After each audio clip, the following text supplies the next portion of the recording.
பசங்களுக்கு வந்து மோட்டிவேஷனான சாங் எங்கன்னு உங்களுக்கே தெரியும். இந்த வேங்கைய மாமன் அதெல்லாம் வந்து நான் எத்தனை வாட்டி கேட்டிருக்கேனே தெரியாது. அது மாதிரி ரொம்ப சோர்வா இருக்கும் போதெல்லாம் போடுறான் அந்த பாட்டு அப்படின்ற மாதிரிலாம். அதுக்காகவே என் மகன் காளமாடு வாங்கினான். இன்னைக்கு ஜல்லிக்கட்டுல விளையாண்டுட்டு இப்பதான் புடிச்சு கட்டி இருக்கிறாங்க. மாடு அடிச்சு இந்த பாட்டு வந்ததுக்கு அப்புறம் காளமாடு வாங்கி அதான் ரிங்டோன் அவருக்கு. நிறைய பேர் போன் பண்ணா வேங்காம வைவே அப்படிதான் வரும். எங்களுக்கு அதை நான் விட மாட்டோம். நீ கோச்சிட்டாலும் பரவாயில்ல, எங்களுக்கு அந்த பாட்டு கண்டிப்பா கண்டிப்பா. வேங்காம வைவே ஒத்தல நிக்கா மொத்தமா வராங்களே,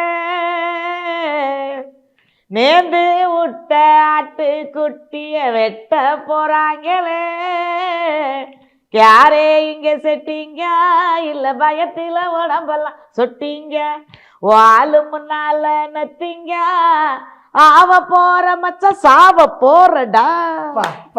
அப்படியே அது இருமுறை மீசைய முறுக்கி அப்படியே அவர் ரேப் பாடுவாரு. பாடி பிடிச்ச உடனே அப்புறம் திருப்பி இதே மாதிரி ஒரு இது வரும்.